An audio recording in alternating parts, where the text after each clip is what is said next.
Hi ನಮಸ್ಕಾರ. ಸಮಯ ಸಾಧನೆ ಚಾನಲ್ಗೆ ಸ್ವಾಗತ.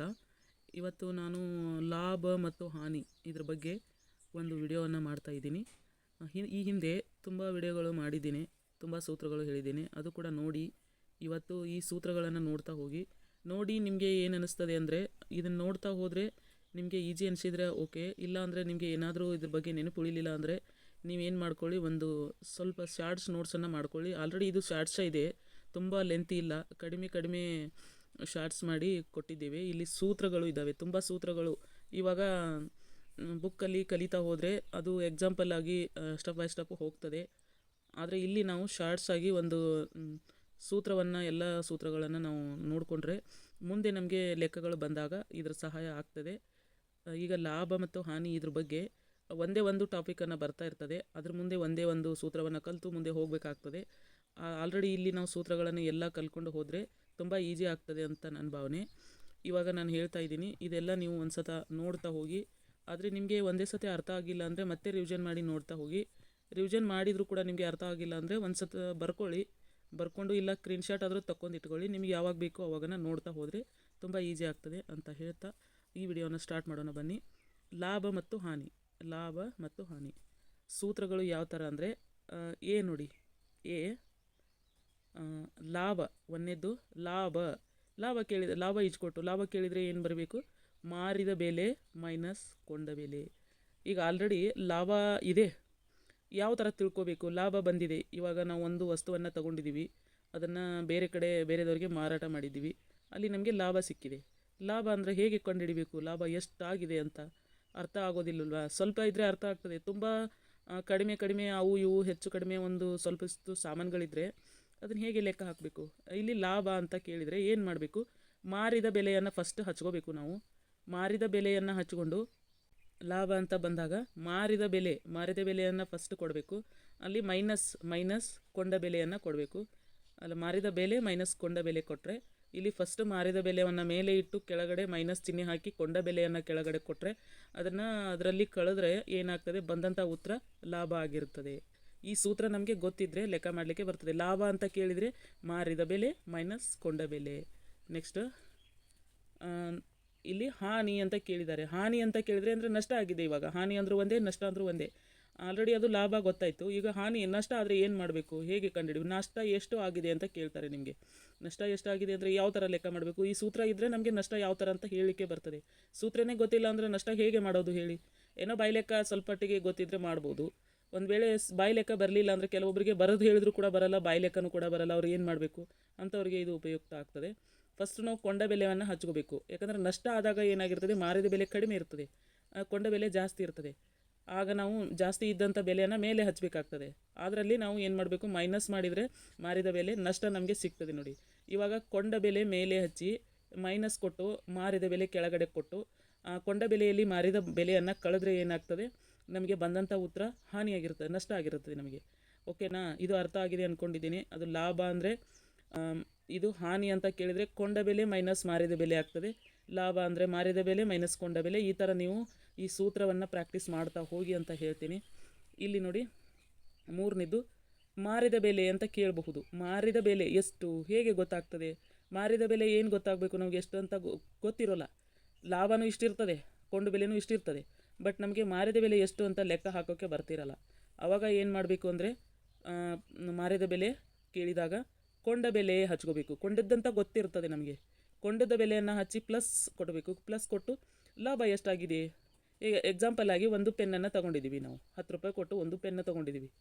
ಅದನ್ನು ನಾವು ಇನ್ನೊಬ್ಬರಿಗೆ 15 ರೂಪಾಯಿಗೆ ಮಾರಿದ್ದೀವಿ. ಇಲ್ಲಾಂದರೆ ನಾವು 15 ಬೇಡ, 10 ರೂಪಾಯಿ ಕೊಟ್ಟು ತೊಗೊಂಡಿದ್ದೀವಿ, 5 ರೂಪಾಯಿ ಲಾಭದಲ್ಲಿ ಕೊಟ್ಟಿವಿ. ಓಕೆನಾ? 5 ರೂಪಾಯಿ ಲಾಭದಲ್ಲಿ ಕೊಟ್ಟಾಗ ಏನಾಯಿತು ಅಂದರೆ, 5 ರೂಪಾಯಿ ಲಾಭದಲ್ಲಿ ಕೊಟ್ಟಾಗ ಎಷ್ಟು ಆಯಿತು? ಟೋಟಲಿ ಎಷ್ಟಾಯಿತು ಕೇಳ್ತಾರೆ. ಮಾರಿದ ಬೆಲೆ ಎಷ್ಟಾಯಿತು ಟೋಟಲಿ? ಹಾಗಾದರೆ ಆಗ ನಾವೇನು ಮಾಡಬೇಕು? ಕೊಂಡ ಬೆಲೆಯನ್ನು ಇಟ್ಟು ಅದ್ರ ಪ್ಲಸ್ ಮಾಡಿ ಲಾಭ ಎಷ್ಟಾಗಿದೆ? 5 ರೂಪಾಯಿ ಲಾಭದಲ್ಲಿ ಮಾರಿದೆ. 5 ರೂಪಾಯಿ ಮತ್ತು 10 ರೂಪಾಯಿ ಕೂಡಿಸಿದರೆ 15 ರೂಪಾಯಿ ಆಗ್ತದೆ. ಆಗ ಮಾರಿದ ಬೆಲೆ ಸಿಗ್ತದೆ. ಈ ಥರ ಏನು ಅಂತಂದರೆ, ಮಾರಿದ ಬೆಲೆ ಕೇಳಿದಾಗ ಕೊಂಡ ಬೆಲೆ ಪ್ಲಸ್ ಮಾರಿದ ಬೆಲೆ. ಇಲ್ಲಿ ಮುಂದಿದೆ ಮಾರಿದ ಬೆಲೆ ಕೇಳಿದಾಗ, ಇಲ್ಲಿ ಮಾರಿದ ಬೆಲೆ ಕೇಳಿದಾಗ ಕೊಂಡ ಬೆಲೆ ಪ್ಲಸ್ ಲಾಭ, ಮತ್ತು ಮಾರಿದ ಬೆಲೆ ಮತ್ತೆ ಕೇಳಿದಾಗ ಕೊಂಡ ಮೈನಸ್ ಹಾನಿ ಅಂತ ಇದೆ ನೋಡಿ. ಹಾನಿ ಆದಾಗನೂ ಕೂಡ ಇದೇ ಮೈನಸ್ ಮಾಡಬೇಕು. ಮತ್ತು ಲಾಭ ಆದಾಗ ಏನಾಗ್ತದೆ, ಪ್ಲಸ್ ಮಾಡ್ಕೋಬೇಕು. ಅರ್ಥ ಆಗಿದೆ ಅಂದ್ಕೊಂಡಿದ್ದೀನಿ. ಮಾರಿದ ಬೆಲೆ ಫಸ್ಟು ಕೇಳಿದಾಗ ಲಾಭ ಇದ್ದಾಗ ಲಾಭವನ್ನು ಇಟ್ಕೋಬೇಕು, ನಷ್ಟ ಇದ್ದಾಗ ನಷ್ಟವನ್ನು ತೆಗಿಬೇಕು. ಆಗ ನಮಗೆ ಮಾರಿದ ಬೆಲೆ ಸಿಗ್ತದೆ ನೋಡಿ. ಮಾರಿದ ಬೆಲೆ ಕೊಟ್ಟಾಗ ಕೊಂಡ ಬೆಲೆ ಮೈನಸ್ ಹಾನಿ. ಕೊಂಡ ಬೆಲೆ ಒಳಗೆ ಮೈನಸ್ ಹಾನಿ ಎಷ್ಟಾಯಿತು ನಮಗೆ. ಈಗ ಇದೇ ಪೆನ್ನನ್ನು ತೊಗೊಂಡಿದ್ದೀವಿ ಅಂತ ಅರ್ಥ ಮಾಡ್ಕೊಳ್ಳಿ. ಒಂದು ಪೆನ್ನಕ್ಕೆ 10 ರೂಪಾಯಿ ಕೊಟ್ಟು ತೊಗೊಂಡಿದ್ದೀವಿ, ಓಕೆನಾ. ಇದಕ್ಕೆ 10 ರೂಪಾಯಿ ಬೆಲೆ ಅಂತ ನಾವು ಹೇಳ್ತೀವಿ. ಇನ್ನೊಬ್ಬ ಬಂದು ಇದನ್ನು ಸ್ವಲ್ಪ ಹೊತ್ತು ಯೂಸ್ ಮಾಡಿದೀಯಾ ನೀನು, ನನಗೆ 2 ರೂಪಾಯಿ ಕಡಿಮೆ ಮಾಡಿ ಕೊಡು ಅಂತ ಕೇಳ್ತಾರೆ. ಆಗ ನೀವು ಒಪ್ಕೊತೀರಾ, ಹೋಗಲಿ ಬಿಡು ನನಗಿದು ಉಪಯೋಗ ಇಲ್ಲ ಅಂದರೆ 2 ರೂಪಾಯಿ ಕಡಿಮೆ ಆದರೂ ಏನಾಗಲ್ಲ, ಕೊಟ್ಟರೆ ಆಯಿತು ಅಂತ ಅಂದ್ಕೊತೀರ. ಆಗ 2 ರೂಪಾಯಿ ಕಡಿಮೆ ಮಾಡಿ ಕೊಟ್ಟರೆ ಅದ್ರ ಬೆಲೆ ಎಷ್ಟು, ಇದು ನಾನು ಸಣ್ಣ ಪ್ರಮಾಣದಲ್ಲಿ ಹೇಳಿದ್ದೀನಿ. ದೊಡ್ಡ ಪ್ರಮಾಣದಲ್ಲಿ 1000 ಲೆಕ್ಕದಲ್ಲಿ ಆಮೇಲೆ ಲಕ್ಷ ಲೆಕ್ಕದಲ್ಲಿ ಮಾಡಿದಾಗ ಬಾಯಿಲೆ ಮಾಡಲಿಕ್ಕೆ ಬರೋದಿಲ್ಲ ನೋಡಿ. ಅದಕ್ಕಾಗಿ ನಾವು ಏನು ಮಾಡಬೇಕು, ಈ ಥರ ಲೆಕ್ಕವನ್ನು ಇಟ್ಕೊಂಡು ಮಾಡಿದರೆ ಮಾರಿದ ಬೆಲೆ ನಾನು ಹೇಳ್ತಾ ಇದ್ದೀನಿ. ಒಂದು ಕೊಂಡ ಬೆಲೆ ಹೇಳ್ತೀನಿ ಅಲ್ಲ, 2 ರೂಪಾಯಿ ನಷ್ಟದಲ್ಲಿ ಕೊಟ್ಟಿದ್ದೀನಿ. ಆಲ್ರೆಡಿ ನನಗೆ 10 ರೂಪಾಯಿ ಬೆಲೆ ಕೊಟ್ಟು ತೊಗೊಂಡು ಬಂದು 2 ರೂಪಾಯಿ ಕಡಿಮೆ ಮಾಡಿ ಕೊಟ್ಟಿದ್ದೇನೆ. ಎಷ್ಟು ಅಂತ ಲೆಕ್ಕ ಹಾಕಬೇಕಾದ್ರೆ ಏನು ಮಾಡಬೇಕು, ಬಾಯಿಲೆ ಮಾಡಿದರೆ ನಮಗೆ ಸಣ್ಣ ಪ್ರಮಾಣದಲ್ಲಿ ಗೊತ್ತಾಗ್ತದೆ. ದೊಡ್ಡ ಪ್ರಮಾಣದಲ್ಲಿ ಇದ್ದಾಗೆ ಇದು ಗೊತ್ತಾಗೋದಿಲ್ಲ. ಅದಕ್ಕಾಗಿ ನಾನು ಎಕ್ಸಾಂಪಲ್ ಆಗಿ ಸಣ್ಣ ಪ್ರಮಾಣದಲ್ಲಿ ನಿಮಗೆ ಹೇಳಿದ್ದೀನಿ. ಕೊಂಡ ಬೆಲೆಯನ್ನು ಇಟ್ಟು, ಕೊಂಡ ಬೆಲೆ ನಾವು 10 ರೂಪಾಯಿ ಕೊಟ್ಟಿದ್ದೀವಿ, ಮೈನಸ್ ಹಾನಿ ಎಷ್ಟಾಗಿದೆ ನಮಗೆ, 2 ರೂಪಾಯಿ ಹಾನಿ ಕೊಟ್ಟಿದ್ದೀವಲ್ಲ, ಕಡಿಮೆ ಮಾಡಿ ಕೊಟ್ಟಿದ್ದೇವೆ. ಇದರಲ್ಲಿ -2 ಅಂತ ಮಾಡಿದರೆ ಎಷ್ಟು ಉತ್ತರ ಬರ್ತದೆ, 8 ರೂಪಾಯಿ ಉತ್ತರ ಬರ್ತದೆ. ಆಗ ನಮಗೆ ಮಾರಿದ ಬೆಲೆ ಎಷ್ಟಾಗ್ತದೆ, ಹಾನಿ ಮಾಡಿಕೊಂಡು ಕೊಟ್ಟಾಗ 2 ರೂಪಾಯಿ, ಹಾನಿ ಮಾಡಿಕೊಂಡು ಕೊಟ್ಟಾಗ 8 ರೂಪಾಯಿ ಉತ್ತರ ಸಿಗ್ತದೆ. ಇದು ಮಾರಿದ ಬೆಲೆ. ನಷ್ಟ ಆದಾಗ ಮೈನಸ್ ಮಾಡಬೇಕು ಮತ್ತು ಲಾಭ ಆದಾಗ ಪ್ಲಸ್ ಮಾಡಬೇಕು ಅಂತ ನಿಮಗೆ ಈ ಸೂತ್ರ ಗೊತ್ತಿರಬೇಕು. ಈಗ ಗೊತ್ತಾದರೆ ನಿಮಗೆ ತುಂಬ ದೊಡ್ಡ ಲೆಕ್ಕಗಳು ಮಾಡಲಿಕ್ಕೆ ಆಗ್ತದೆ ನೋಡಿ. ಓಕೆನಾ, ಅರ್ಥ ಆಗಿದೆ ಅಂದ್ಕೊಂಡಿದ್ದೀನಿ. ಅರ್ಥ ಆಗಿಲ್ಲ ಅಂದರೆ, ನೀವು ಏನಾದರೂ ಗೊತ್ತಾಗಿಲ್ಲ ಅಂದರೆ ನನಗೆ ಮೆಸೇಜ್ ಮಾಡಿ. ಕೆಲವೊಬ್ಬರಿಗೆ ತುಂಬ ಸರಳ ಇದು ಗೊತ್ತಾಗಿರುತ್ತೆ, ಕೆಲವೊಬ್ಬರಿಗೆ ಗೊತ್ತಾಗಿರೋದಿಲ್ಲ. ಈಗ ಕೊಂಡ ಬೆಲೆ ಕೇಳ್ಬೋದು. ಕೊಂಡ ಬೆಲೆ ಕೇಳಿದಾಗ ನಾವು ಏನು ಮಾಡಬೇಕು, ಕೊಂಡ ಬೆಲೆ ಎಷ್ಟಿದೆ ಅಂತ ಗೊತ್ತೇ ಇರಲ್ಲ ನಮಗೆ. ಒಂದು ವಸ್ತುಗಳನ್ನು ತೊಗೊಂಡಿರ್ತೀವಿ, ಆಮೇಲೆ ಕೊಂಡ ಬೆಲೆ ಏನು ಅಂತ ಗೊತ್ತಿರೋದಿಲ್ಲ. ಆಗ ಮಾರಿದ ಬೆಲೆ ಎಷ್ಟಿರ್ತದೆ, ಲಾಭದಲ್ಲಿ ಇದ್ದಾಗ ಮಾತ್ರ. ಲಾಭದಲ್ಲಿ ಫಸ್ಟ್ ನಾವು ಈಗ ಎಕ್ಸಾಂಪಲ್ ಆಗಿ ನಿಮಗೆ ಇದನ್ನೇ ಹೇಳ್ತಾ ಇದ್ದೀನಿ. ಒಂದು ಪೆನ್ ಅಂತ ಹೇಳಿದ್ದೀನಲ್ಲ, ಪೆನ್ನನ್ನು ನಾವು 10 ರೂಪಾಯಿ ಕೊಟ್ಟು ತೊಗೊಂಡಿರ್ತೀವಿ. ಅದು ಮಾರಿದ ಬೆಲೆ 15 ರೂಪಾಯಿಗೆ ಮಾರಿದ್ದೀವಿ, ಓಕೆನಾ. ಆಗ ನಮಗೆ 5 ರೂಪಾಯಿ ಲಾಭದಲ್ಲಿ ಮಾರಿರ್ತೇವೆ, ಮೊದಲೇ ಗೊತ್ತಿರ್ತದೆ. ಲಾಭ ಮಾತ್ರ ಇಲ್ಲಿ ತೊಗೋಬೇಕು ನಾವು. ಮಾರಿದ ಬೆಲೆ ಎಷ್ಟು, ಮಾರಿದ ಬೆಲೆ 10 ರೂಪಾಯಿ, ಮಾರಿದ ಬೆಲೆ 15 ರೂಪಾಯಿ ಮೈನಸ್ ಲಾಭ, ಮೈನಸ್ ಮಾಡಿ ಲಾಭ ಕೆಳಗೆ ಕೊಟ್ಟರೆ ಅದರಿಂದ ಮೂಲ ನಮಗೆ ಕೊಂಡ ಬೆಲೆ ಸಿಗ್ತದೆ ನೋಡಿ. ಕೊಂಡ ಬೆಲೆ, ಮಾರಿದ ಬೆಲೆಯಲ್ಲಿ ಲಾಭವನ್ನು ಮೈನಸ್ ಮಾಡಿದರೆ ಕೊಂಡ ಬೆಲೆ ಗೊತ್ತಾಗ್ತದೆ, ಓಕೆನಾ. ಇಲ್ಲಿ ಕೊಂಡ ಬೆಲೆ ಕೇಳಿದ್ದಾರೆ. ಮತ್ತು ಇಲ್ಲಿ ಏನಂದರೆ ಕೊಂಡ ಬೆಲೆ ಎಷ್ಟಿತ್ತು ಲಾಭದಲ್ಲಿ ಮಾರಿದ ಬೆಲೆ ಪ್ಲಸ್ ಹಾನಿ, ಮಾರಿದ ಬೆಲೆ ಮೈನಸ್ ಪ್ಲಸ್ ಹಾನಿ.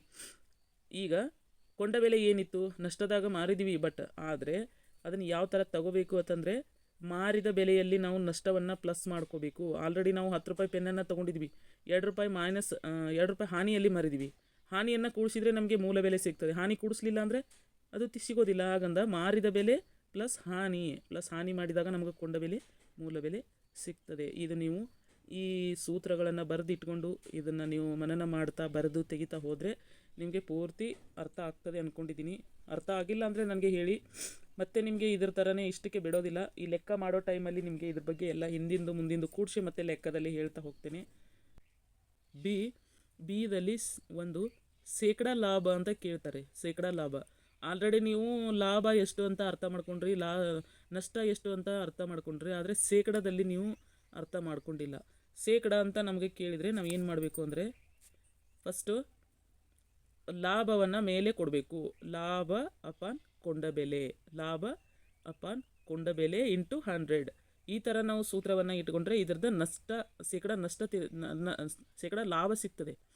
ಲಾಭವನ್ನು ಮೇಲೆ ಇಟ್ಟು ಮೈನಸ್ ಅಂದರೆ ಅಪಾನ್ ಕೊಂಡ ಬೆಲೆ ಹಾಕಿದರೆ,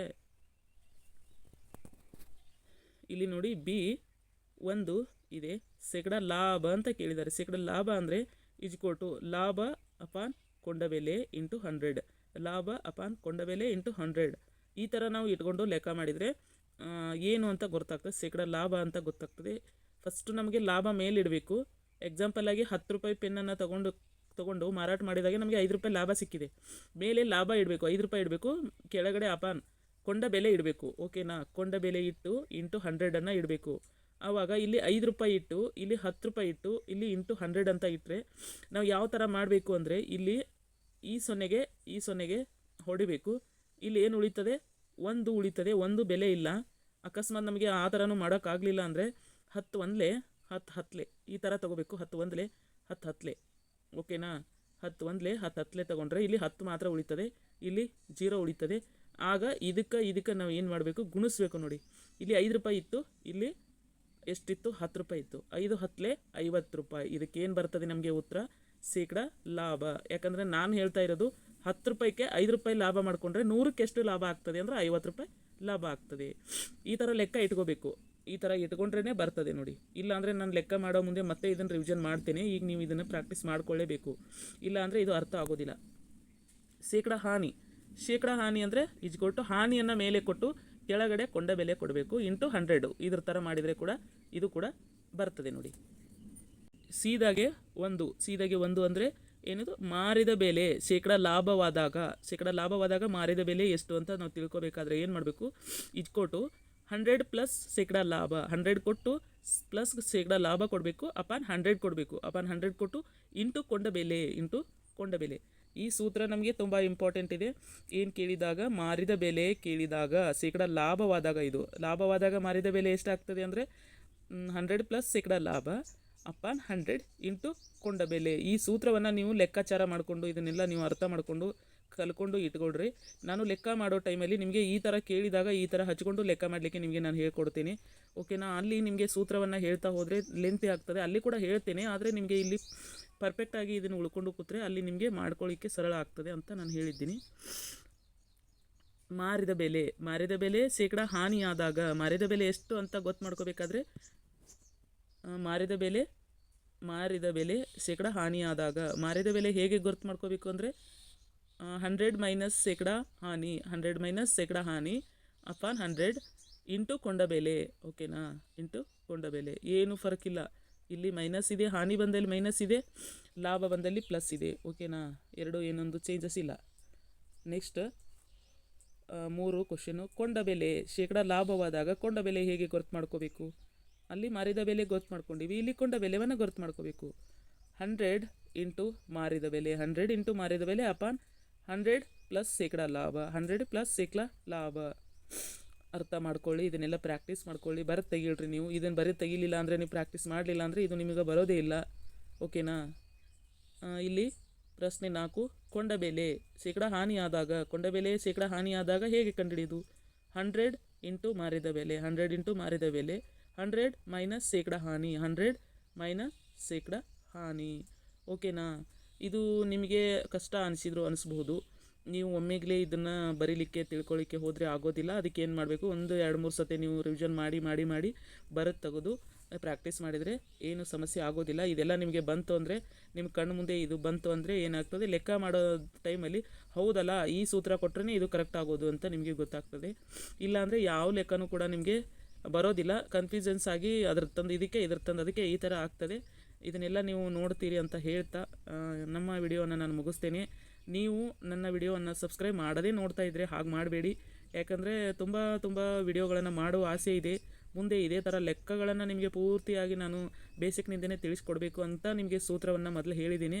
ಸೂತ್ರದ ಮುಖಾಂತರನೇ ನಿಮಗೆ ಮುಂದೆ ಎಕ್ಸಾಂಪಲ್ ಆಗಿ ನಿಮಗೆ ಉತ್ತರ ಹೇಳ್ತಾ ಹೋಗ್ತೇನೆ. ತುಂಬ ಬೇಸಿಕ್ ನಾಲೆಜಿಂದ ಕಲಿದವರು ಮತ್ತು ಕಲಿದೇ ಇದ್ದವರು ಕೂಡ ಇದನ್ನು ನೋಡಬಹುದು, ಕಲಿಯಬಹುದು.